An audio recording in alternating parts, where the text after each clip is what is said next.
আজ আমি আবার আরেকটা নতুন এপিসোড নিয়ে তোমাদের সামনে চলে এলাম। আমি সুজাতা ভট্টাচার্য, আমার সাথে আছে doctor Debashis Mukherjee, ENT specialist doctor Debashis Mukherjee. তোমরা অনেক অনেক উপকৃত হচ্ছ, অনেকেই আমাকে ফোন করে বলেছো, পার্সোনালি যারা আমাকে চেনো অনেকে মেসেজেও বলেছো ভীষণ উপকৃত হচ্ছে। তোমাদের আবারও বলবো, তোমাদের যদি কোনো প্রশ্ন থাকে অবশ্যই বলো। এরকমই তোমাদের মতনই একজন আমাকে একটা প্রশ্ন করেছে, যেটা সত্যি অদ্ভুত আমার লেগেছে। এই প্রশ্নটা নিয়ে আজকে আমি ডক্টর দেবাশিস মুখার্জির কাছে যাব। আজকের প্রশ্নটা হচ্ছে, কি কি ফরেন বডি আমাদের গলায় যেতে পারে?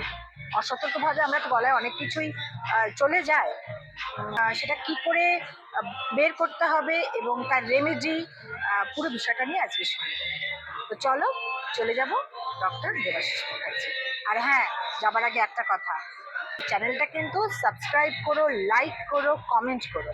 আর নিচে যে ফোন নাম্বারটা যাচ্ছে ওই ফোন নাম্বারে ফোন করে ডক্টরের সাথে যোগাযোগ করে অ্যাপয়েন্টমেন্ট নিতে পারো। তো চলো চলে যাচ্ছি কোয়েশ্চেন। গলার ফরেন বডি, তার মধ্যে প্রথম ইম্পর্টেন্ট ফরেন বডি হচ্ছে মাছের কাঁটা।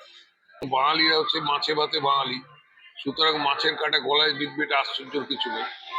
এবং খাবার সময় অনেক সময় অসতর্কভাবে মাছের কাঁটা গলায় বেঁধে যায়। বেশিরভাগ ক্ষেত্রে এগুলো যাতে টনসিল বড় থাকে, সেই টনসিলে কাঁটাটা বেঁধে, অথবা আরেকটু নিচে ভ্যালিকুলা বলে একটা জায়গা আছে, সেখানে কাঁটাটা গিয়ে আটকে থাকে। অনেক সময় আরও নিচে খাদ্যনালীর মুখে চলে যায়, সেটা পাইরিফর্ম প্রসেস।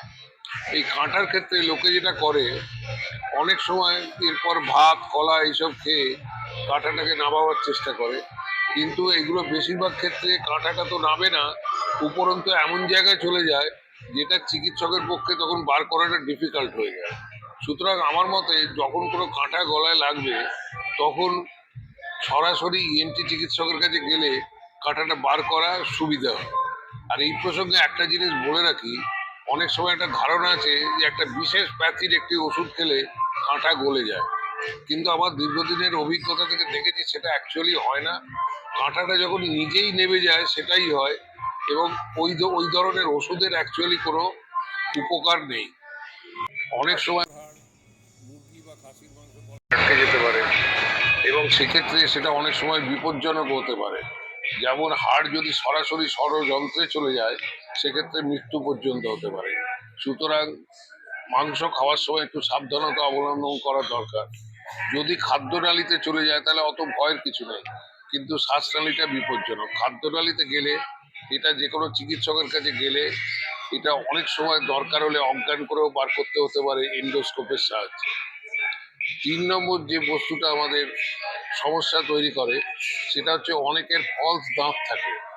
একটা সিঙ্গেল দাঁত থাকে, একটা ওয়্যার দিয়ে লাগানো থাকে, সেটা খাবার খেতে খেতে বা অসতর্কভাবে ঘুমের ঘরে ওই দাঁতটা সে গিলে ফেলতে পারে, এবং গিলে ফেললে ওই দাঁতের সঙ্গে যে তারটা থাকে, তারটা কিন্তু খুব ধারালো, সেটা গলাটা কাটতে কাটতে যায়, এবং এটা শ্বাসনালীতে গেলে মৃত্যু অবধি হতে পারে।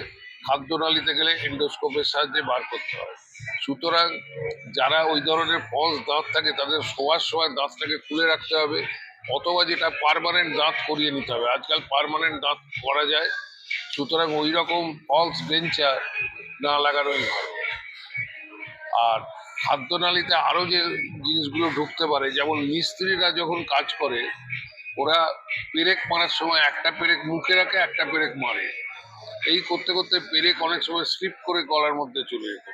2 নম্বর যেটা, মায়েরা বা মেয়েরা যখন সেফটি পিন নিয়ে কোনো কিছু করে, সেফটি পিন একটা সেফটি পিন মুখে রেখে কিছু করতে পারে, বা সেলাইয়ের সময় একটা ছুঁচ মুখে রেখে অন্য কাজ করতে যায়, সেক্ষেত্রে সেফটি পিন বা ছুঁচ গলার ভেতর ঢুকে, সেগুলো সরাসরি চিকিৎসকের কাছে গিয়ে এগুলো এন্ডোস্কোপের সাহায্যে বার করতে হয়, নাহলে অতি বিপজ্জনক ঘটনা ঘটতে পারে।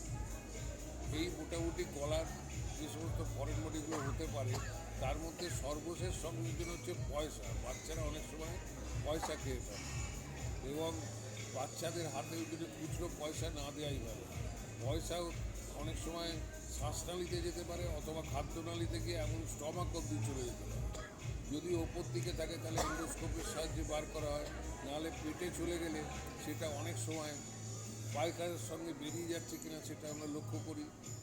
আগে লক্ষ্য করে দেখা হয়, পায়খানার সঙ্গে বেরিয়ে গেলে ঠিক আছে, নাহলে অনেক সময় ওপেন করেও বার করতে হয়েছে, এরকম ঘটনাও